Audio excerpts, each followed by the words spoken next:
Hey, folks, you live with Lonzo. We're sitting here doing Legendary Connects. Messed around, didn't do the right doggone intro, but it's all right. I got my man Dusty Vision sitting today for Dr. Dre. Dr. Dre is on the way to see his daughter graduate college. She's about to be a lawyer. Fantastic for the doctor. He might even chime in a little later on, but right now we got my man Dusty Vision and Miss Bernadette coming in shortly. What up with you, Dusty One? I'm doing good, man. Doing good. Nice little surprise show tonight, man. Thank you, Doc. I'm glad you're able to step in for a minute and hang out with us for a while. I appreciate it. You know, our show had some technical difficulties. I got them all worked out, as you can see. And we're just trying to, kick it on the hip-hop level right about now. Yes, sir. Yes, sir. You want to chat a bit until Bernadette chimes in? She'll be here about 8 o'clock. I just spoke to her. We got another guest coming in for a minute, about halfway through. Oh, okay, cool. Brother that holds he does a Facebook show called Who Sampled That, I believe it is. Oh, I love that. Yeah. He talks about, oh yeah, no, I think he has a YouTube channel also. Yeah. But if it's what I think he is, he'll take like a Kanye West album and he'll let you know what samples Kanye got, from back in the 70s, 80s, and 60s and stuff like that. Does that sound about right? Right. Also, I'm gonna drop this in my link in my feed right quick, folks. All my world-class Wrecking Crew merchandise is now available. Here is the poster. I had to put it all on one poster. I got too much stuff to just put it on one at a time. So I got the book, I got the poster, I have the audio book, the Eve After Dark t-shirt, the Wrecking Crew logo t-shirt, and the limited edition comic book. And I just got through doing the inventory on the comic book. We're down to our last 30 or 40. So if you want to get a legendary comic book, now's the time to get it. You can go to my website, lonzowilliams.com, or you can give me a call at 424-256-9211, or hit me up on the email like so many of you do at reallonzo.nwa@gmail. All right. So, yeah, folks, check it out. The world-class merchandise is now available. I had to put it all organized. I got a bunch of book signings coming up. So, the comic book is going fast. Everything will be signed, except for the t-shirts, unless you want them signed. So, yeah, folks, holla at your boy, Real Lonzo N.W.A. Give me a call at 424-256-9211. Peace. Dusty. There it is. What up, Marlon in the building, as always. Shout out to everybody. Let's get it going, man. You mentioned something. I don't know if it was an interview that I was listening to. It was an interview that you did back in the day. Can you give us your memories of, hey, Bernadette, how are you? Look at that smile. I only got half of you. Come on. She got a big old, and dimples and shit too, Hey, I ain't mad at it. Got a new camera, all bright and high definition and shit. Go on with yourself, girl, as my daddy would say. Go on with yourself. Still can't hear words you're saying.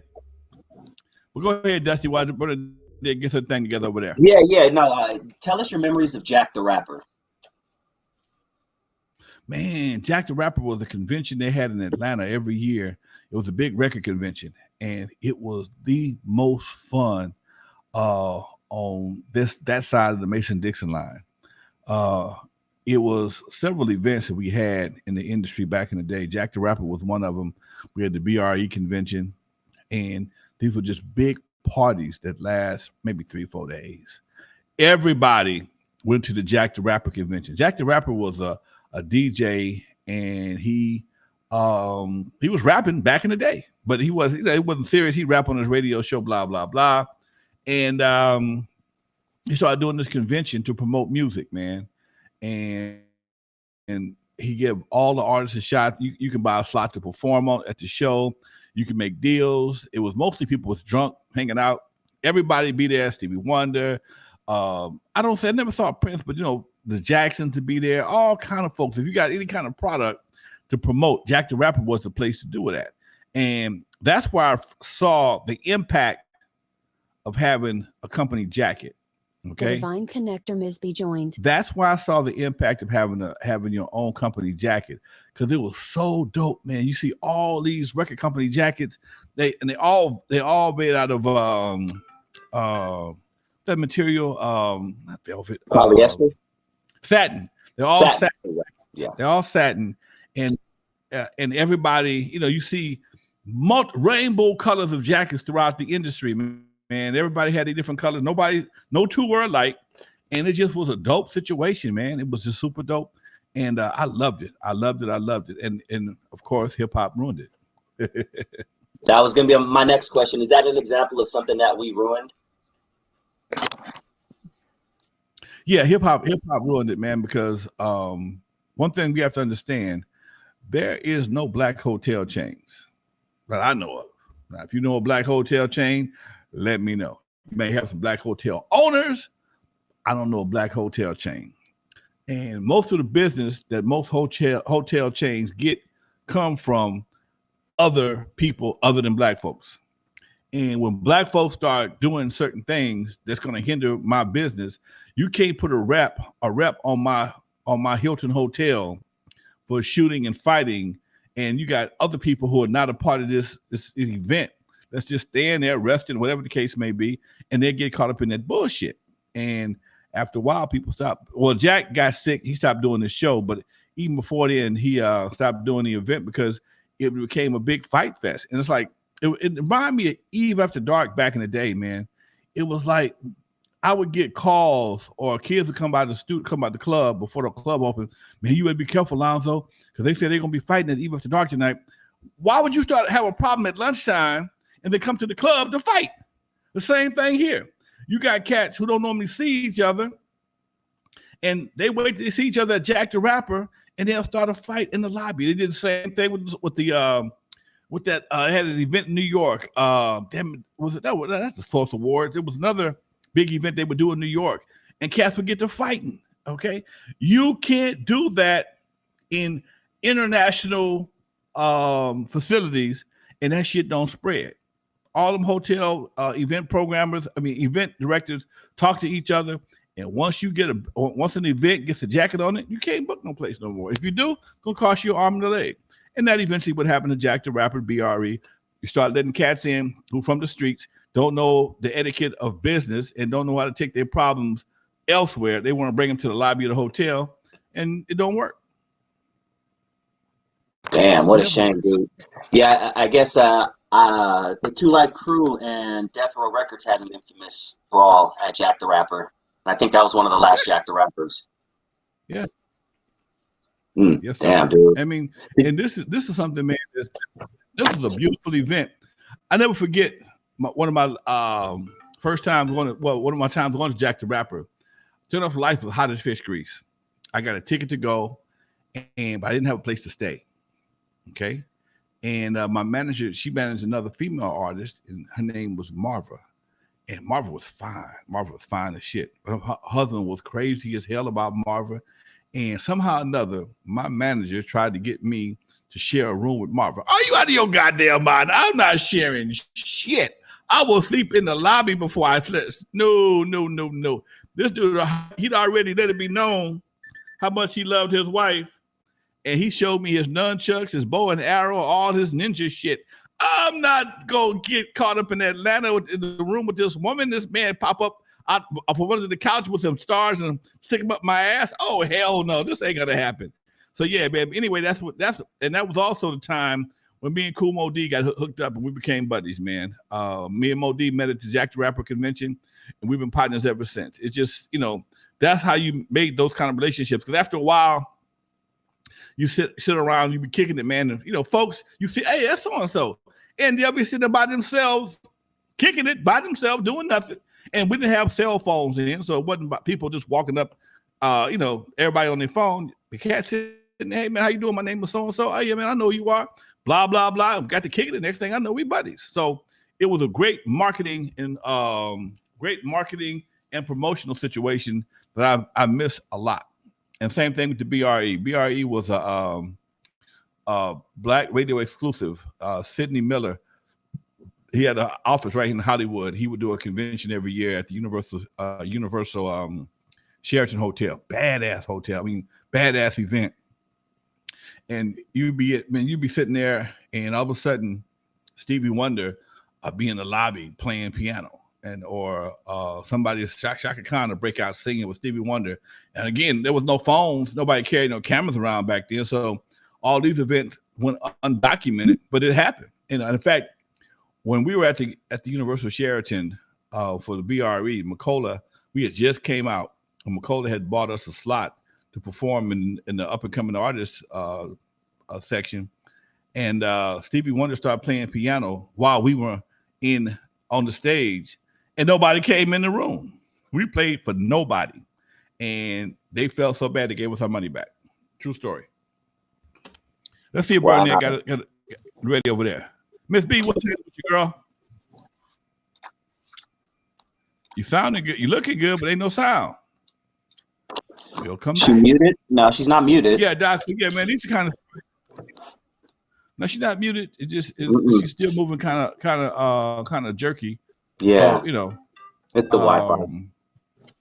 It was just a different time, dude. And you know, back then, here's the part of it because people might get pissed off when I say this. You had grown men that ran the record industry. Different vibe. Okay, you had grown men, and what I mean by that, when I say grown men, I mean guys who had a much more sense of responsibility. And if there was a beef, it would never be taken out at the Jack the Rapper. No. It might go down in a room. They may cuss each other out on the balcony in a room or something like that. But it would never be a fight like that in the balcony. I mean, in a public place like that. That's crazy, man. You know, when I was younger, I always remember people just moving to Atlanta. All of a sudden, Atlanta was this big, place that people were moving to. One of my good friends when I was younger ended up moving to Atlanta. I never saw him again. But when do you remember starting to hear about Atlanta becoming this major hub for music? In the 90s. I thought about moving to Atlanta myself at one point in time, man. It was popping. The word it was popping so tough. I was thinking about moving to Atlanta. I went to Atlanta in the summertime. It changed my mind. That shit changed my mind. Two things I learned about Atlanta that just kind of, at that time, it was kind of a problem for me. One, it was hot as hell. It was muggy. It was, oh my God. What you call that? The humidity is a mother. Okay. If you're not into saunas and humidity, the percentage rate of humidity can be very high in the summertime, especially in Atlanta. You got a lot of trees out there. And two, one thing never happened to me in Atlanta. Never happened to me again in my life. I'm walking through the mall in Atlanta, down on Peachtree, and a beautiful girl looked at me. And she came at me, and I'm feeling real good about myself. And we got to talking for a minute. She said, "Let me ask you one question." I said, "Yeah, babe, what's happening?" She said, "You ain't gay, are you?" I said, "No, why you asking some shit like that?" She said, "Oh, okay. Because so many guys here, good-looking guys are gay." And I'm like, "What?" She said, "I'm from California." That. Oh, good. Okay. And it was a whole different vibe. Real talk. Let's check Bernadette one more time here. Hey, Miss B, what's up with you, dog? We still have no volume, no sound for you, baby. Nothing. We have no sound for you. You looking good though. Damn, you looking great. You ain't saying nothing though. All right. She can hear us. I'll be back. I'm good at reading lips, so she can hear us. For sure. Yeah, obviously she can hear us. Yeah. But yeah, Doc, those are the kind of things that we experienced back in the day.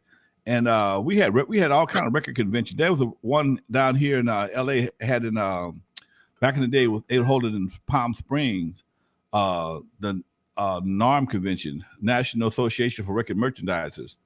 And that's why me and H and Gregory drove down there to secure distribution for West Coast record distributors. And everybody was there. And I went from table to table talking to each and every one of them. And when I talked to them, they said, yeah, they'll buy from us. I got a business card. We connected with them. Shortly after that, we formed West Coast Record Distributors, made $1 million the first year, fell out 2 years later. Damn. Yeah. So stupid. We've been stupid. We've all done stupid shit. Trust me. Huh? Oh, no, keep going. We've all, as young men, I can sit here and say, as a young man, I did some stupid stuff too. We had $1 million business, profitable the first year, and our egos destroyed it. Me, Egypt, Rudy, and Unknown, we could not. Well, me and Unknown was always tight. Rudy was cool, but sometimes Egypt would say or do something that was not cool, and we just got tired, and it just got to be the point where, man, we all making money, we all got hit records, we all doing great, we got our heydays. So fuck, f you. You know, Unknown left and started our own thing in my backyard, in my studio called Pacific Coast Record Distributors, and we sold a bunch of Turn Off the Lights. After that, we started doing something else. But yeah, Stupid's been around for a long time, and I've had my episodes. Was there ever any physical fights, or was it just fuck you, get out of my face? Oh, we never got physical back then. I mean, you know, here's the part that people forget. We all were friends, and as we were all friends and competitors doing dances and DJing. So it wasn't like I didn't know these guys. You know, these guys were my buddies, but we tried to do something else. We all transitioned in the music business, and by the time we got into the music business, it became we got richer. I was a big dog in Uncle Jam's Army. Had bigger dances, but when it came to having more money at that time, I was more established because I had dances every week. So I was always the big dog when it came to ownership and that situation. Uncle Jam's Army did bigger dances than I did. They had a bigger name, but Wrecking Crew was always consistent, which always gave me a steady income. So I was always perceived as being richer than everybody else. It wasn't always the case, but I never told them no different. So that was. Everybody had egos, you know. Bernadette, I'm balling. the Divine Connector joined. I'm driving BMWs, Egypt driving Mercedes, Unknown driving Benzes. Rudy got a badass Cadillac. So everybody's doing their thing. What's up, Miss Bernadette? All right, I'm trying it again. Can you hear me? Oh, we got you now. We finally got you. Oh, so I gotta take the vanity out. There you go. All right. Good. Hey, I'm here. The Divine Connector. Hey, Dusty. Nice to meet you, Miss Bernadette, in person. It's a pleasure, or virtually, I guess I should say. That'll do. I gotta get out there. Gotta get there. Where you from? Bernadette, that's Dusty. That's Mississippi. Mississippi, the SIP, huh? Yep, the SIP. Okay. Crooked letter, R, humpback.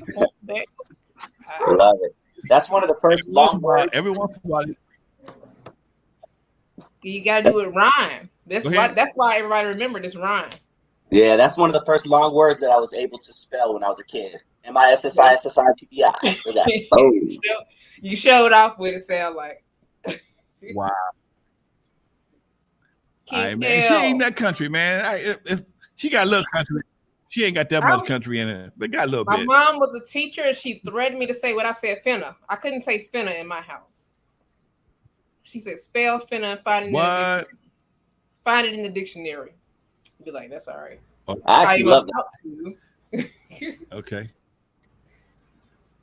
So what you got for us today, Ms. B? I got somebody coming up. We might have some news about Andrew Stone, but I meant to tag you in this. You know, I got a question. It's a woman question. No more rain? Miss Andrew Stone, do y'all think that was about a younger man being a sunshine? The younger man. Rain. Let me look that up real quick. And good question. The older man was Rain. I think it was. I mean, maybe from experience. That's why I say that. You a cougar? I mean, you got some cougar in you. Sunshine. I was gonna say that was sunshine. Don't stop. Yeah, and No More Rain was in my class. I'm like, okay. My sunshine. So you found you a younger man. You start. I tried to tell him. I said, I'm older than you. Go away, PYT. So I think Angie was talking about a younger man that came through, and she was interesting, huh? Oh, okay. You do about a PlayStation? You acting right with that PlayStation? You only can play it. Yeah. The young looks get me somewhere. Sunshine. Angie Stone and D'Angelo used to date, right? I ain't mad. See, 46, but you can't tell them they like, ma'am, that's okay. I'm like, go away, young man. I'm 40. They don't hear the 40. Now, see, I've always appreciated older women. I'm 44, 45. You know, when I was younger, I always was the one looking at the moms instead of the daughters. See, you were sunshine. See, I was a Dusty is sunshine, sunshine on a and cloud. yeah, and Mm-hmm. yeah, I shared See this with now, Lonzo, but I actually had relations with a woman who, if the roles were reversed, society would see it a lot different back in my day. I was about 16 and she was like 26, 27, something Oh like that. goodness. See, you Yeah. was a young sunshine or a PYT, or you was not legal. So you know. And she was not. She was everything opposite of a PYT. She was a UYT. She was an ugly old thing. And I just wanted what was between her legs. Keeping it real. What was you doing? What Dusty, was you doing? Never molested. mind. I'm sorry. What were you doing with Molested. her? He thought it was- When you're 16, a hole is a hole. If I he was you being know, molested. we're all about here. Oh, see? All right, young sunshine. That's gonna be your code name. Sunshine. I think Bernadette, that's what the song's about. your picture, I'm freezing Bernadette, up. your picture has frozen on this, darling. Oh, I she's got good now. Yeah, you're freezing up. But yeah, anyway, well, as we talk about Dusty's childhood molestation times, men are only people that get molested and be happy about it. and brag about it. And brag. We You can be like, brag about it. Okay, I was 15, she was 22, and I ain't calling nobody. I ain't calling the police. I don't call them. Don't call the police on her. that's why I love you. Lonzo be telling just the facts and the truth. I never heard a man just call it out like I that. don't call. That's not it. Don't So call that the police. I story. love her. Okay. I always remember Miss So and So. He'd be like, "You should. If you You tell should your be daddy, traumatized." if you tell your daddy you had sex with you 15 or 16, and you had sex with a woman in 2021, your daddy gonna give you death and give you a hug. Your mama gonna call the police. Right. Same Oh, thing. best Okay. Your mama gonna call the police. She gonna tell to call the police. I'm gonna have that heifer arrested, mama. Please don't. Please. She do things with me. I learned about it in school already. Okay. You're so So right. yeah. So right. Hey folks, any updates on any updates on Young Thug and Gunna? You know, other than okay, so I guess the latest update is they're charging him with drugs and guns that were found inside of his home. And there's other artists. This person or whoever's leading the case, this woman, she's no joke, man. She's trying to take everybody down. Have you seen her some of her press conferences? Yeah, the sister. Yes, I have, and she is very serious about this because this situation, and it's the part that guys don't get. Like I said on Tuesday, they forget just because you got an op, you have an op that you don't like, but the police is watching all y'all. Okay, so no matter what you do to this op, this person, there's somebody else that's gonna pick it to pieces, and ain't nobody gonna win. Ain't nobody gonna win that particular situation. All the money you got is about to be donated to the Georgia State Fund. All right, your ass is about to be donated to the Georgia State penal system, and you don't win. You win. This is something. This is something I tripped out on when I saw BMF. I know it may be fictional, but even in the movie, the way they talked about having, oh man, if we get a 10-year run, it'd be great. Well, that's like you're looking for 10 years of success for 20 years of imprisonment. That don't make no sense. You balling for 10 years, you're going to the club. Me and my boy talked about this today. We're talking about how cats go out here and hit these licks just to go to the strip club and ball out with the strippers. You got to be a special kind of person to go risk your life just to go to the strip club and be a baller for a night. How much influence does the baller life have that you will actually risk your life, risk your freedom for quite some time to go out and do a crime, take your buddies with you, and then throw a bunch of the money on the floor at the strip club And in some cases, don't even leave out with no girls. Just going in and flossing. Man, we dropped 10 racks at the strip club. That was something else I got to say. I see ball players do it. I dropped 100,000 at the strip club. I'm like, why is that? Why is that an achievement? How is dropping $100,000, paying somebody's child care, business bills, car note, house note, not even your woman, for some kind of a badge of honor? I was watching Breaking Bad, and my boy, the youngster, went to the strip club with his buddies, and they blew like, I think it was like 30, 40,000 in one night, came out drunk and broke. And like, it was, and dude, that don't make no sense.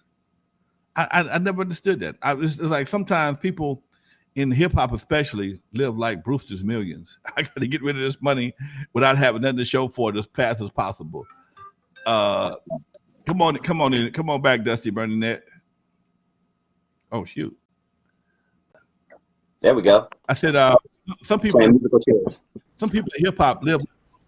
That Richard Pryor movie, well, they try to spend their money as fast as possible in the most asinine ways, not to have anything to show for it. I'm trying to. I don't know. I never did that. That's a bad relationship with money. Huh? That's a bad relationship with money. Yeah. I saw this at my club. I saw girls go to the bank and come back with a suitcase. They have a purse on one arm, briefcase on the other, and they would throw thousands of dollars at these guys to win a $20 trophy. And people say, "Oh, it's my money. Do what they want to." Okay, that's fine. That's fine. Okay, it is your money. You can do what you want to, but don't ever, ever, ever, ever, ever be on crying about no hard times. I don't want to hear it. I'm a little bit cold-hearted when it comes to stupid stuff like that. When you was balling, couldn't nobody tell you nothing. You had to throw in $20,000 at the strip club. Now you broke. You times is over with. Your limelight is over, and you got to go to get a regular job. But then you want to talk about how people took advantage of you. Nah, nope. Hey, Bernadette, I have a question for you real quick. All right. Can you hear me? Are you there? I can hear you. Oh, I'm cool. there. Okay. I'm here. Do you have any children? Yes, I have one son. Oh, okay. How old is he? Just turned 20. Oh, okay. That's a perfect age. So this question is going to mean even more that he's that age. What are you doing as a parent to keep him away from all this stupid shit? I mean, there's so much dumb out there. There's so much dumb out there. How are you navigating him through this journey? He has an old soul, and he's an artist, and he really has an old soul. So as an artist, he keeps keeping himself out of it because he has a standard that he lives by, and he's always been a little old man. So basically, we're here in Jackson, and I had to explain to him how we have to wake up the other geniuses in the neighborhood and whatnot, because he's drawn the line himself between him and the rest of the nonsense. But he's really an old soul. So being an old soul, it's not for him. He's a loner. So I like old souls. Yeah. I've been told I was an old soul, so I like that. Yeah, so that was easy. He's done cross country. You know, cross country, you run it by yourself. So he doesn't. I couldn't put him into nothing if I wanted to. Gotcha. What's Jackson like? What was it like growing up in Jackson? I'm just curious. I don't hear too much about it. Oh. I'm from the country. Jackson is the wild, wild west. So, man, it's up there with baby Baltimore. What are they talking about? The only thing we got going on is time, and he's at JSU, Jackson State University. Otherwise, they got to get a grip on the crime rate, and so they compare it to Detroit, Chicago, Baltimore. So it's rough. But I'm in a good little neighborhood. The only thing good about it is when they was like, "Hey, women, y'all need to be careful. It's some white supremacists out there. They might come through." I'm like, I'm in the hood. Damn, I'm good. Because the white supremacists, whatever threat that was trying to do, that was one good thing about being in the hood. So I'll take that back.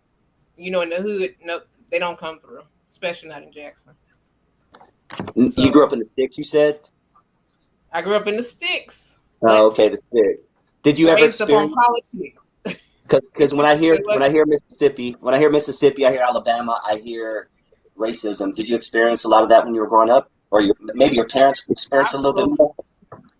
They were the ones.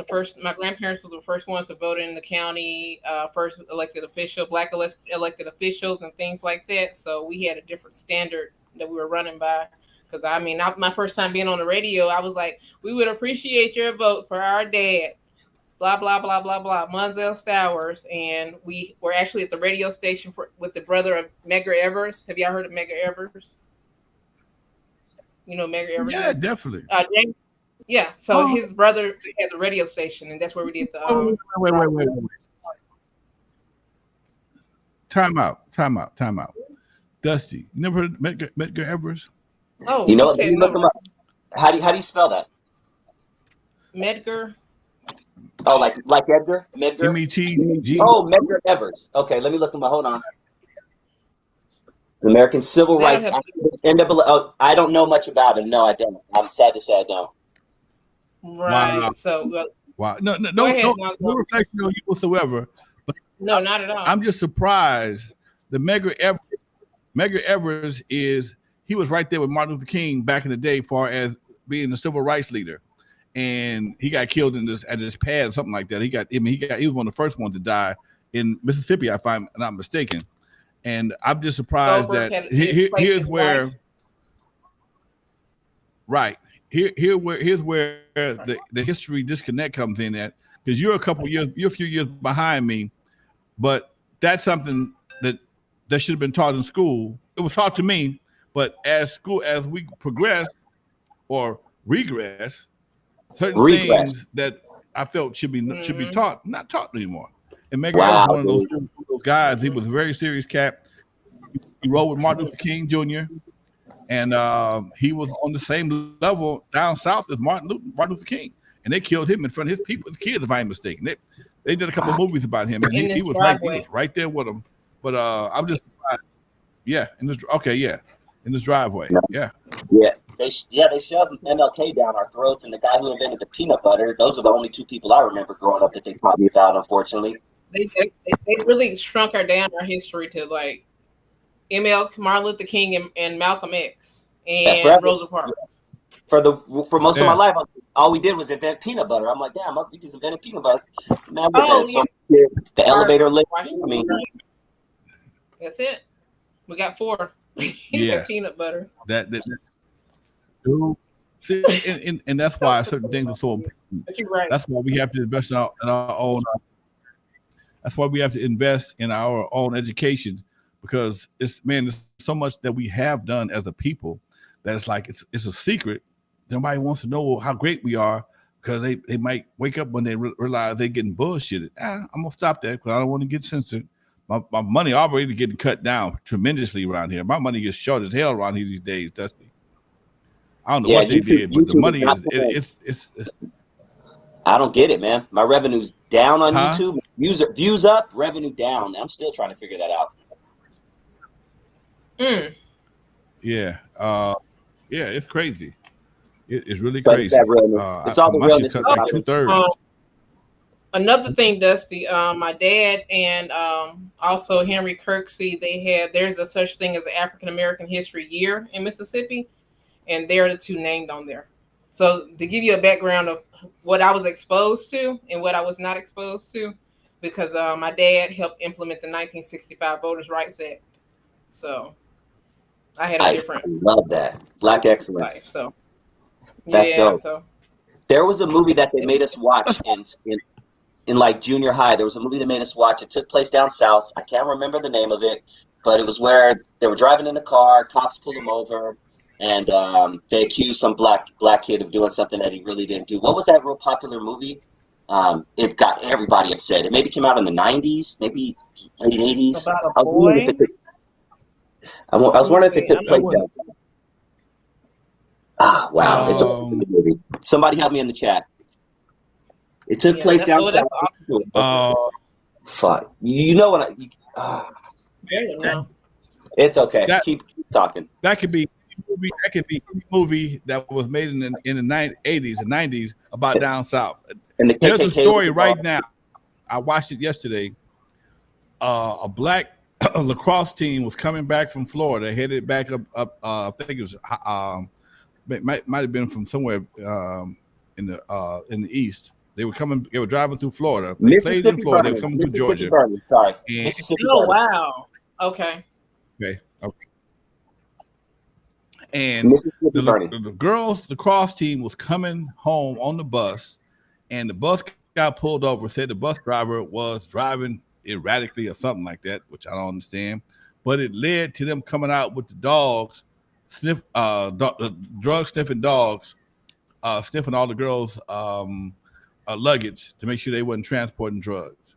And it's a big deal. It's a big deal. You ain't heard about it, but the different Facebook channels, groups I belong to, I see stuff like that. And this happened recently. I mean, they coming home, all black girls, black coach, and they riding down the street, mind their own self business, my partner say. And the sheriffs pull them over, tell them the bus driver was doing something wrong, some kind of little minor infraction that wasn't even worth a ticket. But all of a sudden they have to justify them going through loading everybody's suitcases and making them put the dogs on them. Yep. Wow. Real Man. talk. It was Mississippi burning, guys. It's still the movie going, was folks. Mississippi burning. See, it's a lot of movies, unfortunately, sir. where stuff like that happen. Yeah.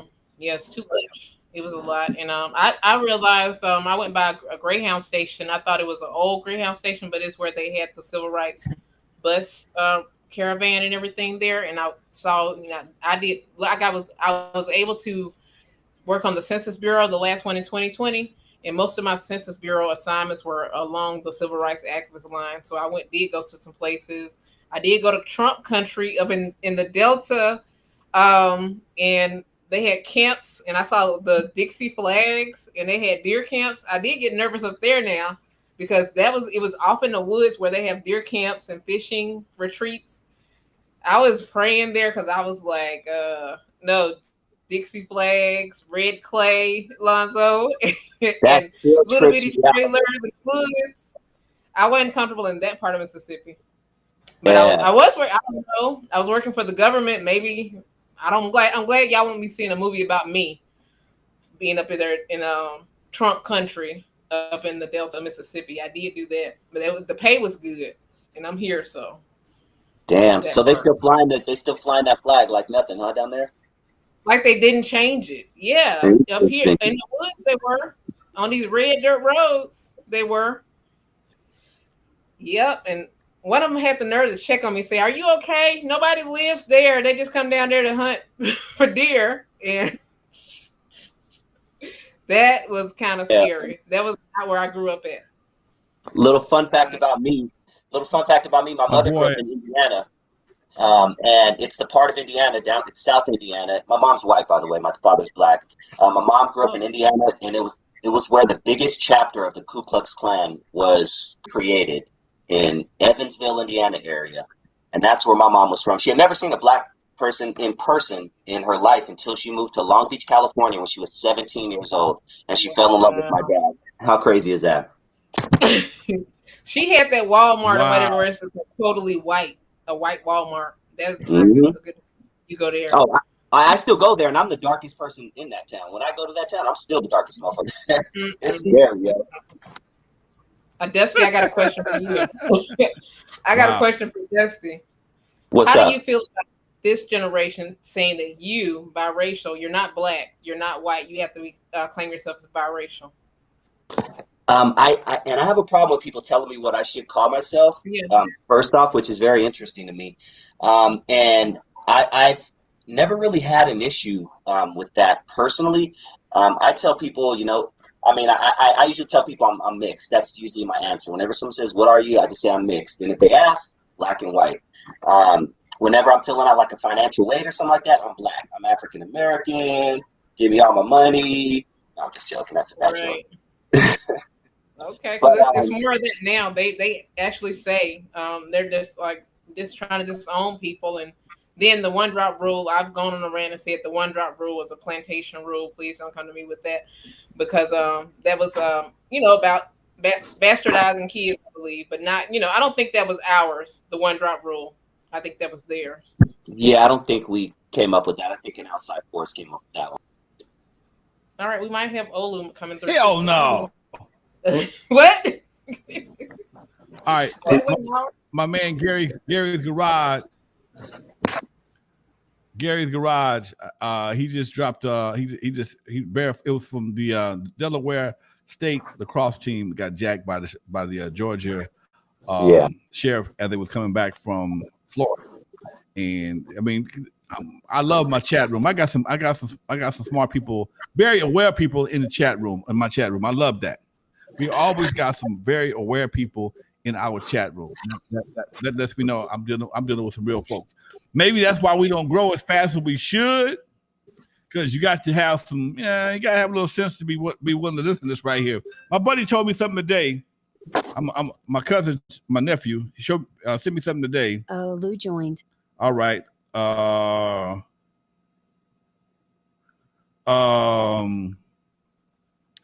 gonna bring him in 1 second. I want to share this with y'all right quick. My nephew shared this with me today, and it made so much sense. Accountability feels like an attack when you're not ready to acknowledge how your behavior harms others. Okay, and I can see my man Kevin Samuels experiencing that, and sometimes I get the same kind of haterade.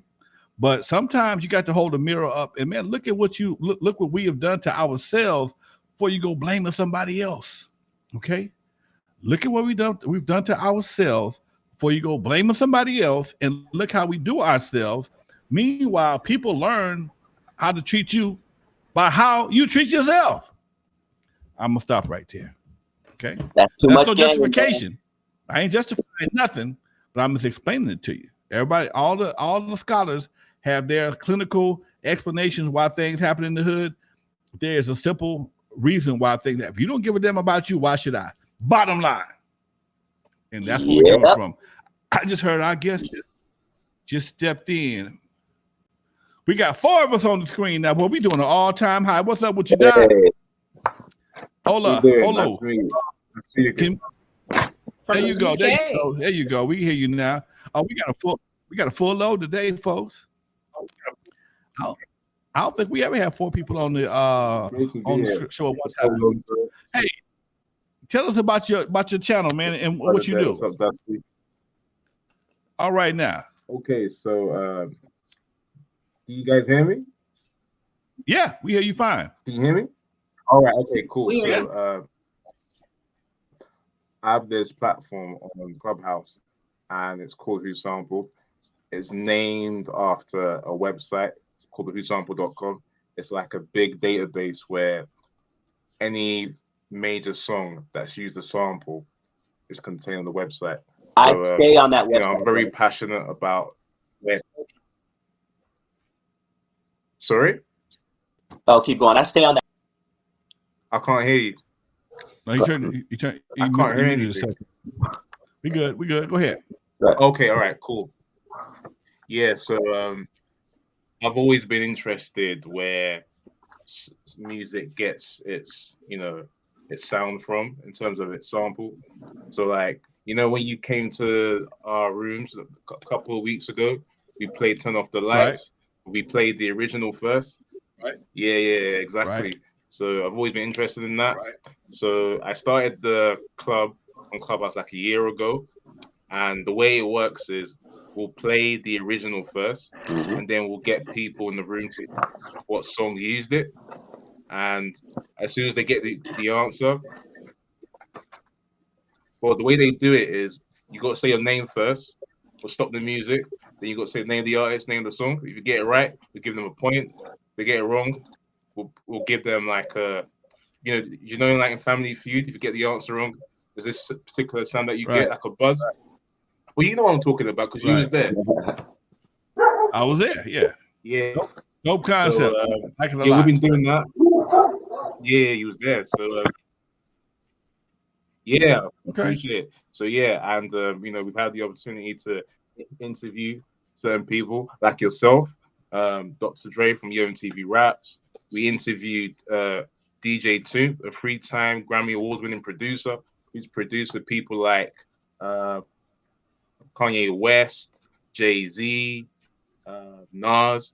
We interviewed Bink as well, another producer who's produced for many prominent artists in hip hop and R&B. In fact, we're doing another interview with Bink this Sunday as well. And last Sunday, we interviewed James Brown's daughter. And anyone that knows about music, they would know that when it comes to sampling, James Brown is the most sampled artist ever. So it was a good opportunity. Yeah, she was fun. She was fun. She sounds like her dad. She was big fun. Yeah, definitely.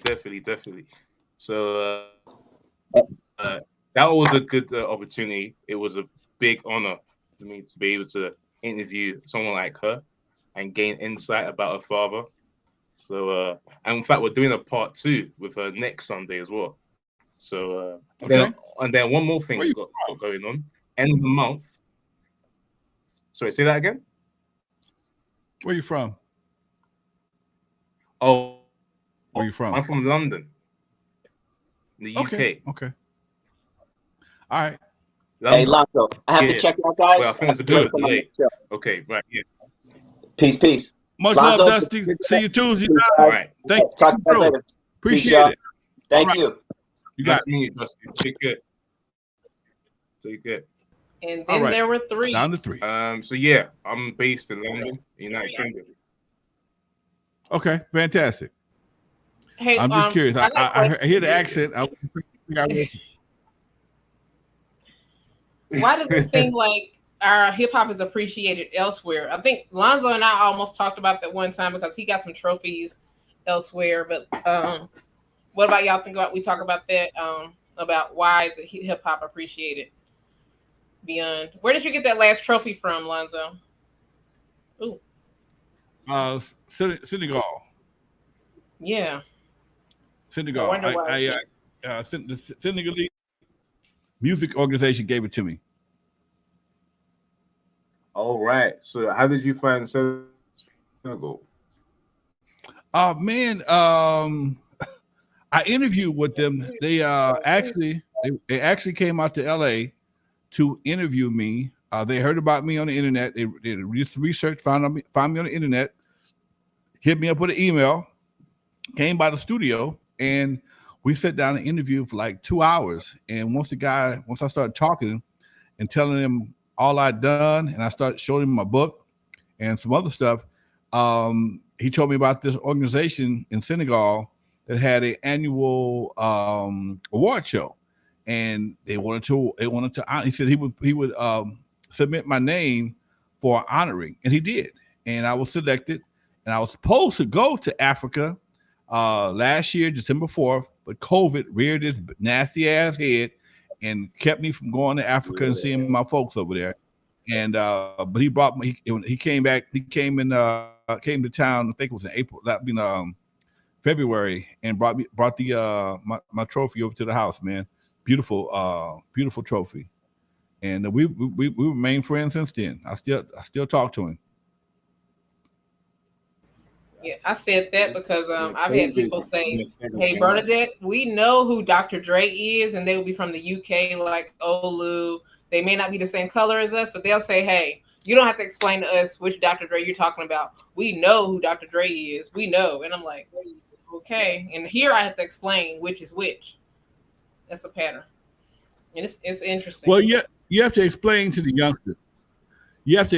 youngsters. And I experienced that yesterday. Yesterday, I was speaking at a high school, and I realized there was a high school of sophomore class. These kids are like 14, 15 years old. Okay. And I'm talking about Straight Outta Compton, which came out in 2015. They were 10 years old. Okay. They were 10 years old. And speaking to different groups, especially youngsters, I have to change my reference names to make it more relevant. And I was talking about, Dr. Dre and myself. Eazy-E They know of him. They don't know who I'm talking about. They have no idea. So you have to try to realign yourself, and you have to, do things to make yourself relevant on a regular basis. And that's just one of the tricks it is about staying relevant. Just like Dusty didn't know who Medgar Evers was. Okay, he's 41 years old. He should have known about that. By the time Dusty went to school, Medgar Evers' contribution to civil rights had been kind of buried. And it's the same thing with me. I refuse to be buried.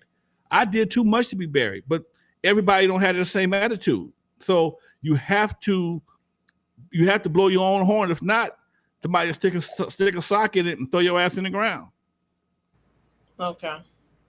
Because I learned about breakdancing, more so history in, I think, China or Japan. I learned about who started pop locking and breakdancing over there. I'm like, and then they fly them out over there. They know more about us than we do. Exactly. Really? They know more about hip hop. They know more about hip hop in Japan than I've had people buy plane tickets, rent hotels, from Germany and England just to come talk to me personally. They knew every record I made, every bootleg record I made, every record I made that I didn't really release or promote. They knew all of them. Okay, they had when certain people get into a certain thing, they go deep and they pride themselves on the depth of their information when it comes to certain things. I mean, people actually, I said, man, who are you here to see? I'm here to see you. Or who else? I'm like, I came for nobody but you. Nobody. Wow. Okay. I did my research and I realized what you've done from the dances to the clubs to the underground mixes to owning your own distribution company to owning your own. And he told me everything I did and asked me about records I forgot I'd made. No shit. See, and Dr. Dre had somebody come looking for the old radio station they had at Adelphi. He was like, I'm here. Where's the radio station? He was out of something that starts with a P or something. He was on campus looking for the radio station and Dre. And I was like, okay, Dre. I was like, Dre, he said he's here on campus. People overseas. So why do you think it's like that? That's what I'm asking. I don't know, man, because well, my reasoning is that in other countries they don't see us; they see us bigger. It's like the Beatles were big in London. When they came to the United States, they blew up. Okay, they blew up because we never seen that before. And what we do over here is commonplace. Everybody with a laptop and a microphone is rapping about something. It may be a little different right now, but I know the one time I went to England, we got treated like we was the Beatles or the Rolling Stones, man. It was almost frightening. The one time I went to England, we played Wembley Stadium. Okay. 1985. I was in England. Oh, wow. Okay. 1985. We played the Fresh Fest in England. It was me, it was Wrecking Crew, Grandmaster Flash and the Furious 5, Africa Bambaataa, Sir Mix-a-Lot, and somebody else. And Africa Bambaataa, they just mobbed him. Okay, Wrecking Crew and Grandmaster Flash and the Furious 5, we were mobbed as well. It was real security issues. Okay, it was real security issues. I had never felt that good in all my life. I had never felt that good in all my life. Damn. Sorry. It was really, dude. Wow. Explanation. Don't know it. I guess they figure this is the only chance I'm ever going to see you. I may never see you again. Whereas people here in LA, they see you in the mall, they see you in the swap meet, they see you at the store. They don't give a damn, Lonzo. Okay. But over there, hey, that's the Godfather of West Coast hip hop. I got to get a picture, got to get an autograph now. I don't know when I'm gonna see him again. If he leave my site right now, I may never see him again. It's like being a unicorn or some shit. It's funny when you say that because the response that I get from some people on Clubhouse is my interest in hip hop. It comes across as an obsession when really I've always grown up around that music. That was always, you know, pushed by the television, the radio, the advertising. That was just always around me. So to me, it was normal just to gravitate to hip hop. But to some people in America, it comes across as an obsession, and I always try to explain to them that that's not the case. But you know, Hey, it is what it is, Doc. And this is amazing, man, that you know, so your hometown. I tell the story sometime. We were in Texas, down in Texas one time, and we were going. We always went to all the malls back in the day to see what they had different. Walking through the mall with our Wrecking Crew jackets on, and we had a show the next day. And we walking through the mall, minding our own business, and we saw about 5 or 10 people following behind us. Didn't pay them no attention. Then we saw about 20 or 30, 40 or 50. Next thing I know, we had about 75 to 100 people, but followed us through the mall. And it got a little hairy. We took off running, okay? Security saw us running, had to step between us and the crowd and lock us in a small, unopened store and had to bring the van around before we could get in the van and get away. And that was the first time in LA we'd ever been a security problem. That same trip, we did the show, had a great response. That same trip, when I got back to LA, I couldn't get a ride home from the airport. I had to catch a cab. Everybody I knew was too busy to come pick my on a Sunday. Why was They that? was too busy. I wouldn't come pick me up. But I was, this is years ago. I'm just saying, you go out of state or out of even when I do book signings. When I do a book signing right now, if I go outside of LA County, oh my God, they love us. We're going to Arizona. I'm going to Arizona next Thursday. In fact, I might do the show from Arizona next Thursday. But yeah, we do the show. I do the show. We going to Arizona next Thursday, and we already got situations in place that we never would get here in the city. See that right there, And that's real talk. Because, like I said, I'm learning like with the numbers that we had with Olu. The rooms that y'all had were the best numbers that you had, I believe, right, Olu? Y'all had the best numbers, and people saw the titles. Was like, oh, I had to come in here, and it's something different on Clubhouse. Clubhouse is not doing that, and when y'all all came through, I'm looking at people. I'm like, wow, so and so came through, and they just creeped in, and I've been trying very hard to, get some numbers, but they came through on Clubhouse. I think the title and I think the obsession is with the samples, because not everybody listens to music with samples. Like, what's that sample like you do? I think that's part of it. What do you think, Lonzo? Since he knows samples. The samples lock in, bring in a sense of familiarity. I'm looking to my man, one of my guys in the chat room right now, Gary's Garage. I was listening to N.W.A. Juicy Fruit. A youngster said that was Biggie's song. Okay, and that they don't know. See what I'm saying? They weren't there the first time. And that's why that's in my mind. That's why I feel hip hop was so successful in the early stages, because they sampled songs that were already hits. It was already hit the first time in the 70s or in the 60s. It was a hit then. So why wouldn't it be a hit again? All they did was reintroduce it to another group. They fattened up the beats, took the best part, looped it a few times, threw some raps on top of it, gave you something that was already a hit record. Okay? So if you like hamburger and you put hamburger on a wheat bun as opposed to a white bun, you still gonna like hamburger. Okay?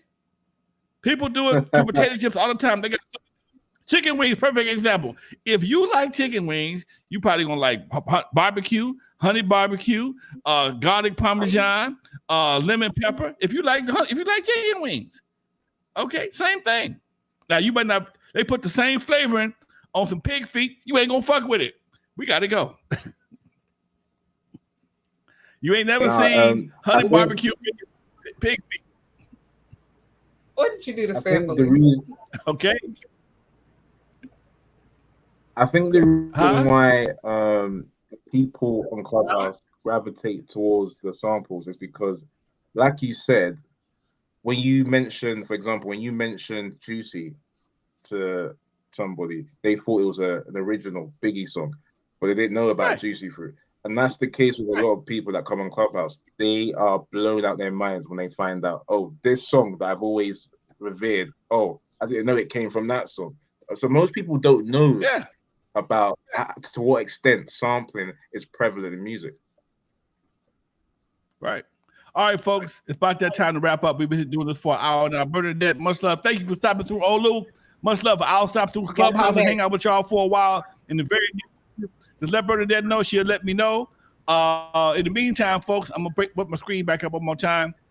The world-class merchandise is now available, folks. If you're looking for the book, the audio book, the poster, the T-shirt from Eve After Dark, the Super Bowl T-shirt, or the comic book, or the world-class logo T-shirt, go to LonzoWilliams.com or hit me on the email, RealLonzo N.W.A. If you want to holler at me, 424-256-9211. One more time, 424-256-9211.